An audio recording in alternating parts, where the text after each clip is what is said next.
La declaratoria que se hace hoy de la reforma constitucional en materia de Sistema Nacional Anticorrupción, quiero decir que sin duda representa un paso histórico importantísimo para el país en materia de combate a la corrupción, pero con la misma claridad quiero decir que no debe haber ilusos para que no haya desilusionados.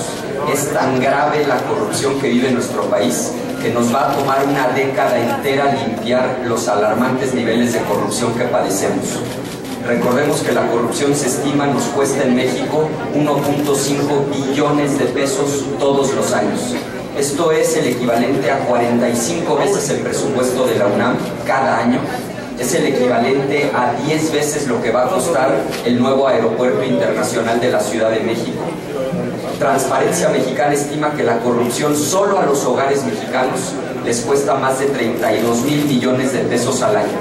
Y ocupamos el vergonzoso lugar 103 de 177 países. México es uno de los países en los que hay más corrupción en todo el mundo. Sí es un paso histórico el que hemos dado el día de hoy, sin duda alguna, pero que no haya ilusos para que no haya desilusionados. Nos va a tomar mucho esfuerzo, combatir muchos intereses creados, muchos personajes corruptos, nos va a tomar una generación entera limpiar los alarmantes niveles de corrupción que padece nuestro país. Estoy a sus órdenes para cualquier pregunta. Víctor Mayer, diputado, buenos días. Tres cuestiones, más allá de condenar estas actividades de espionaje en contra del presidente consejero del INE, ¿cómo calificaría estas expresiones que telefónicamente hizo en torno a una persona indígena? Dos, ayer Banco de México reduce expectativas de crecimiento para 2015 a 2.3%. Si ustedes creerían conveniente que viniera el secretario de Hacienda a explicarles en qué condiciones está la economía nacional y si esto repercutiría en el proceso electoral en contra del Partido Revolucionario Institucional con un modo de castigo de los electores. Y tres, ha surgido otro escándalo de la candidata del PRI en Sonora, Claudia Pavlovich, ahora con la compra de dos departamentos, uno en Arizona, Estados Unidos, y otro aquí en el Distrito Federal, con valor de más de 11 millones de pesos. Si en este caso debe haber ya una investigación puntual, porque estas propiedades las adquirió cuando apenas tenía un año como legislador. Con mucho gusto. Abordo en ese orden los temas. Sobre el primer tema, debo decir dos cosas. Primero, definitivamente son muy desafortunadas las expresiones del consejero presidente del INE, pero también debo decir que a 18 días de la elección es absolutamente impensable un cambio en el Instituto Nacional Electoral. Sobre la segunda pregunta, el anuncio que ha hecho el gobernador del Banco de México viene a confirmar que la reforma fiscal, el aumento de los impuestos promovido por el PRI gobierno, ha resultado un auténtico desastre. Ha venido a lastimar profundamente la economía mexicana, ha venido a afectar la economía de las familias mexicanas. Más que una comparecencia, lo que nosotros queremos es que el PRI gobierno entienda, recapacite, que demos marcha atrás a esa reforma fiscal, que comprendan de una vez por todas que la razón por la que la economía está estancada es porque tuvieron la mala idea de promover un aumento a los impuestos. La economía está estancada porque aumentaron el IVA, el impuesto sobre la renta, y redujeron las deducciones. La solución está a la vista y lo hemos venido señalando en el PAN: una contrarreforma fiscal para regresar a las tasas anteriores. En una sola frase, hoy México no crece ni siquiera la mitad de lo que crecía económicamente antes de que el PRI gobierno promoviera y aprobara esa tóxica reforma fiscal. ¿Y la tercera cuál era? Sonora.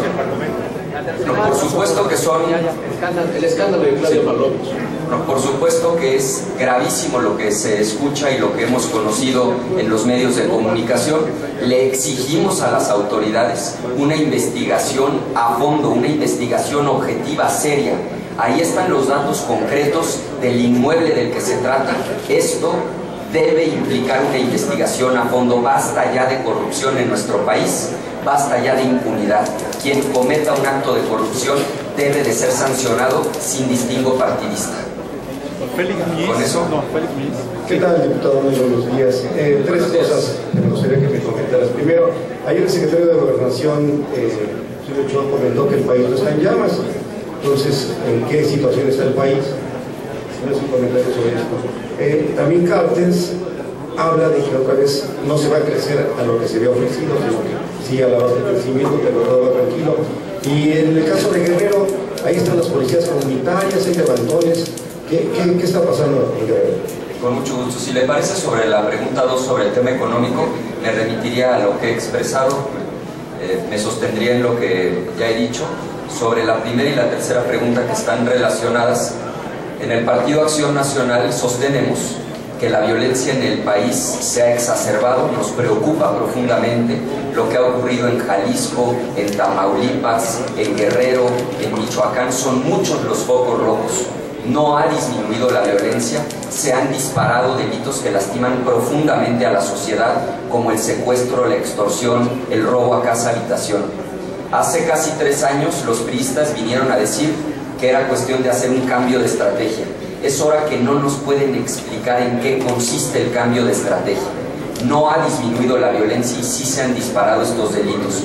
Por supuesto que es preocupante y reiteramos, no solo pedimos seguridad para los candidatos, pedimos seguridad para todos los ciudadanos en lo que resta del proceso electoral y particularmente en la jornada del próximo 7 de junio, para que todas y todos los mexicanos puedan salir en libertad a expresar su voto. Muchas gracias. Jorge Chaparro, de Efectos TV. Sí, Jorge. ¿Qué tal, diputado? Nada más en este sentido, el secretario de Gobernación dice que el país no está en llamas.